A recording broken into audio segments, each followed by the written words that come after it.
les hérissons, bienvenue dans cette nouvelle vidéo où nous allons apprendre à faire la baguette de pain.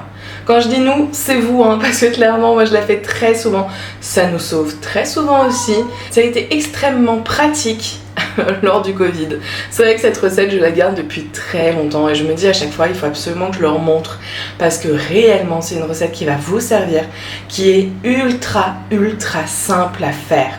On est parti tout de suite pour les ingrédients. Vous aurez besoin de 800 g de farine, déjà mis dans le bol, 600 ml d'eau chaude du robinet, je tiens bien à préciser, 30 g de levure et 18 g de sel. Pour commencer la recette, nous allons mélanger la levure à l'eau chaude. On est parti pour attendre à peu près 10 minutes que ça commence un petit peu à gonfler, que la levure se réveille un petit peu. C'est très important que votre eau ne vienne pas d'une bouilloire parce que la bouilloire va trop la chauffer et du coup ça va casser l'effet de la levure. C'est pour ça que je précise bien l'eau chaude du robinet, donc tiède, pas trop chaud non plus parce que le robinet peut quand même sortir de l'eau très chaude. Faites bien attention à ça, c'est la seule un peu complication de la vidéo, enfin de la recette, c'est vraiment la seule chose qui est un petit peu compliquée entre guillemets pour cette recette là. Vous allez voir, le reste est extrêmement simple. Pendant que notre levure repose dans l'eau chaude, nous allons rajouter le sel à notre farine. On mélange vite fait, hein, comme vous pouvez le voir, de quoi le sel ne soit jamais en contact direct de la farine. Notre levure avec notre eau est bien mélangée et prête. On la verse. Et c'est parti pour mélanger. Pour mélanger, vous aurez besoin du crochet. Vous pouvez également faire la recette à la main si vous le souhaitez. On mélange à vitesse moyenne. Vous voyez déjà la boule commence à se former. On continue de mélanger.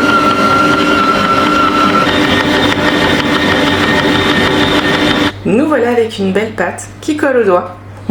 Comme vous pouvez le voir, ça colle bien au doigt, ce n'est pas du tout un souci. On prend maintenant un torchon et on recouvre. Qu'est-ce que vous pensez pour le moment de la recette? C'est relativement simple. Et vraiment, il n'y a pas plus simple. C'est vrai que la baguette de pain, on se dit, c'est des boulangers qui les font, ça doit être très difficile. Moi au début aussi, je me disais ça.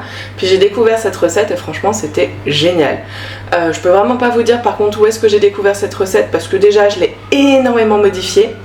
Vraiment beaucoup modifié, de rien que les quantités je les ai modifiées, la façon de faire aussi ensuite, et puis je l'ai trouvé il y a 6 ans, franchement je n'ai aucune idée d'où je l'ai récupéré, c'est impossible d'avoir la mémoire, mais vous devez en trouver d'autres aussi sur internet, mais vraiment cette recette elle est plus que validée, je la fais quand même assez souvent, mine de rien. C'est vrai que là en ce moment j'avais fait une petite pause, c'est quand même un petit peu long à faire journalière, c'est vraiment quand on le fait tous les jours c'est long à faire, mais franchement ça vaut quand même vraiment le coup. Pour le moment donc nous avons notre torchon sur notre bol, on va laisser reposer pendant 2 heures. C'est important que la pousse dure bien 2 heures, c'est l'une des choses aussi importantes, et la seconde pousse, parce que oui il y aura 2 pousses, sera également extrêmement importante. Moi je vous retrouve dans 2 heures, et pour vous c'est tout de suite. Nous voilà avec une pâte qui a bien gonflé. On va récupérer un petit peu de farine juste pour nos doigts. Vous voyez ? On se farine un peu la main et on va aller dégazer un petit peu cette pâte. C'est-à-dire appuyer dessus, vous voyez, pour qu'elle redescende. On récupère un peu les bords. On n'hésite pas à reprendre de nouveau de la farine sur nos doigts. C'est important, sinon la pâte va nous coller aux doigts. Et on fait ça. On tourne et on enlève. En fait, on enlève de la paroi.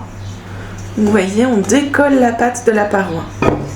Petit à petit, on tourne.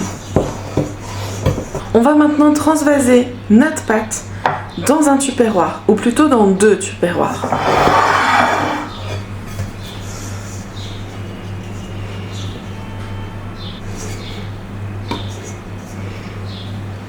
Toujours bien se fariner les mains.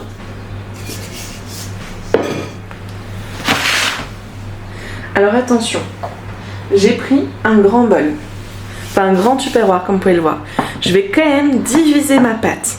Donc je la récupère et j'en mets une partie dans un petit tupperware. C'est important que ma pâte ait de l'espace.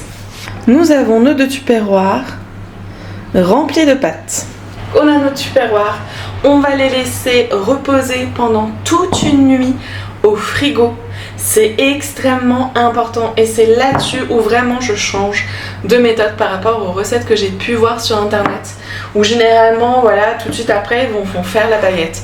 Je vous assure que c'est très important de laisser toute la nuit reposer.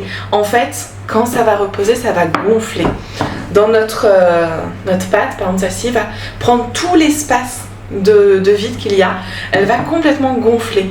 Et à la cuisson, ça va nous donner une belle croûte, vraiment de baguette. C'est très important. J'aimerais bien vous montrer en mode, bon bah voilà, ça a gonflé, vous pouvez voir, c'est bon. Mais la vidéo sur plusieurs jours, je suis pas sûre d'être encore capable, actuellement de les faire. Donc j'avais prévu le coup quand même. J'ai fait une pâte en avance. Je l'ai fait il y a quelques jours en toute franchise. Très important à savoir aussi. Vous faites votre baguette, votre pain, la pâte se garde et la baguette reste toujours aussi bonne. C'est-à-dire que là, cette baguette, ce pain-là date, enfin cette pâte, pardon, date il y a 2 jours, je crois. La baguette, elle va être parfaite, elle va être vraiment nickel. Donc n'hésitez pas, franchement, vous pouvez les laisser reposer 1, 2, 3 jours facile. Nous on est parti du coup pour la suite de la vidéo. Et pour cela, on va au niveau du four. Vous vous en doutez, hein, je vais vous dire qu'il faut préchauffer le four. Mais tout d'abord, je vais vous dire qu'il faut mettre de l'eau. Donc un récipient avec de l'eau dans le four. C'est aussi quelque chose d'important. On préchauffe notre four à 240 degrés. Pour la suite, on met sur notre grille du papier cuisson, notre moule à baguette. Vous trouvez ça dans tous les magasins de pâtisserie, franchement c'est très facile à trouver.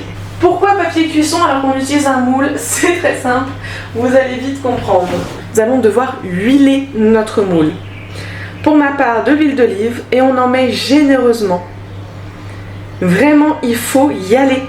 C'est très important. Une fois, je m'étais dit, oh quand même, je vais faire un petit peu moins gras. Non, du tout. En plus, au niveau de la baguette, franchement, ça change rien du tout. Juste que si vous huilez pas, ben, vous pouvez pas la décoller. C'est très chiant qu'on ne peut pas la décoller. Je vais également huiler le deuxième côté, parce que je pense qu'on peut faire 2 petites baguettes avec la pâte qu'il me reste. On va rajouter de la farine sur notre plan de travail. Très important la farine aussi. On récupère notre pâte. Et là, ça va être très simple. Important mais simple. On se farine bien les mains. On étale un petit peu. On plie en 2 notre pâte. Une première fois. On plie en 2 notre pâte une seconde fois sur elle-même. Et on a notre baguette. On l'étire suivant qu'on veut qu'elle soit assez fine ou plutôt épaisse. Et on remet notre pâte sur notre moule. Donc vous voyez, j'ai bien fait de huiler la deuxième partie parce que ma baguette est un petit peu trop grande. Donc c'est pas grave, vous voyez, j'ai coupé et j'ai mon autre morceau de baguette que je vais mettre simplement là. Ça sera une mini baguette, ça sera très bien. Pour la suite, nous prenons un chinois. On met de la farine dessus et on va simplement saupoudrer notre farine. Avec un couteau à lame lisse ou un cutter, comme vous le souhaitez. Cutter propre, hein, bien évidemment. On va entailler notre baguette.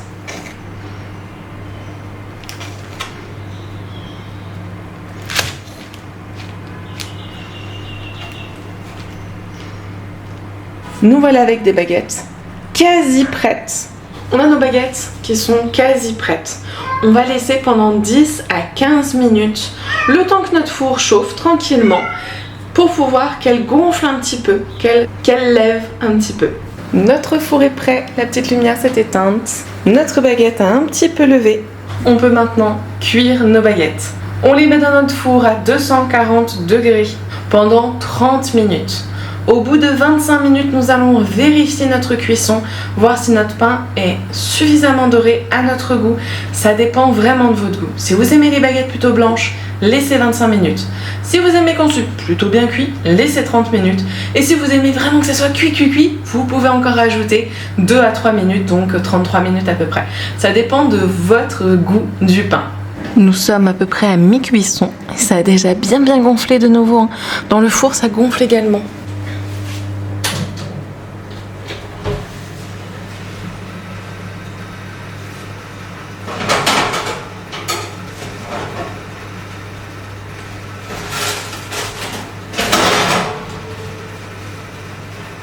Nous voilà avec une très jolie baguette, comme vous pouvez le voir. Important, on la cracote un petit peu. Vous entendez, elle cracote un peu. C'est important, ça va permettre à l'humidité de sortir du pain et du coup de le laisser croustillant. Vous pouvez même, si vous voulez, hop, vous voyez, l'ouvrir sur un des côtés. Nous avons vraiment une très jolie baguette qui fume encore un petit peu. Elle est chaude et écoutez-moi ça. Comme vous avez pu l'entendre, elle est croustillante. Vraiment croustillante, regardez. Enfin, écoutez. C'est incroyable cette baguette. Vraiment, comme à la boulangerie, c'est ultra bon. On se goûte un petit morceau, hein, parce que sinon, c'est vidéo. Moi, à chaque fois, je goûte. Donc là, pourquoi ne pas goûter ce merveilleux pain? Bon, il est encore chaud, hein, il fume.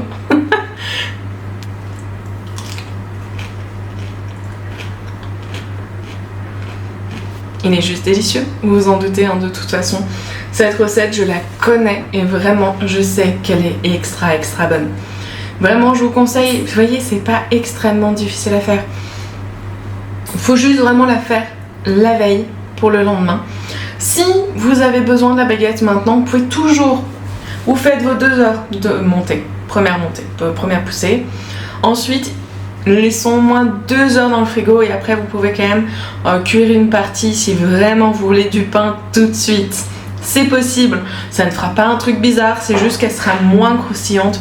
Il y aura moins ce côté, vous voyez, la peau là, c'est croustillant et à l'intérieur c'est moelleux. Il n'y aura pas ce côté là, ça sera plus un peu tout moelleux. C'est différent, mais vous pouvez également quand même, je vous conseille quand même de le faire, de bien laisser toute la nuit pour bien que la pâte se repose. Comme je vous ai dit tout à l'heure, vous pouvez garder la pâte pendant 2-3 jours au frigo, facile. Et voilà, plus qu'à essayer. Si vous essayez, n'hésitez pas à m'envoyer sur mon Instagram les photos de vos belles baguettes et dites-moi en commentaire si cette recette vous a plu. Moi je vous dis à la semaine prochaine pour une nouvelle recette.